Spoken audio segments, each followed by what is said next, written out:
Мен силерге азыр бир гүл күмүштүү нерсени көрсөтөйүн. Чолпон атада гаишниктер ушул знака жайылата иштешиптир. Өзүңөр көрсөңөр, 40 деген знак бул ГОСТко эч кандай жооп бербейт. Мындай шрифт менен жазылган 40 деген знак жок. Жана ошондой эле учуу желип кеткен биринчиден. Экинчиден, бул көчөнү карагыла, бул жакта сплошной линия жок. Демек, сплошной линия жок болсо, каалаган жерден разворот алып менен кете берем. Бул знактын иши токтойт да, эгер сплошной линия жок болсо. Сплошной линия болуш керек. Кайсыл жерде 40 деген знак турган болсо. Эми карасаңар, бул бирөөнүн забору. Көрдүңөр, бирөөнүн забору. Мына темири келген, стойкасы келген дагы бул жака мондай наружка кылып көрсөтүп койсоң аяк жагын. Кошуп бирөөнүн үйүнүн сеткасына жабыштырып койгон да.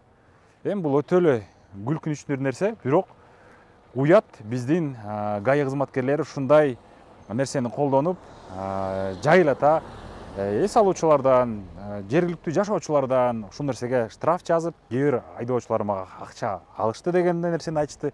Экинчиси тепкил жерде бул болсо экинчи знагы, жол белгиси. Эми муну да карап көргүлө.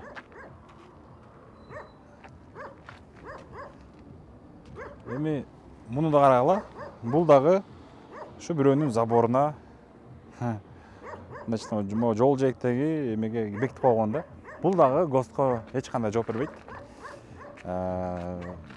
Бул знактын ГОСТко жооп бере турган болсо дагы, бул знактын иштеген мындайча расстояниясы могул жакка чейин бир 15 метр. Андан кийин мына разворот алсаң болот, сол жакка бурулуп кетсең болот. И андан ары дагы эч кандай сплошной линия жок.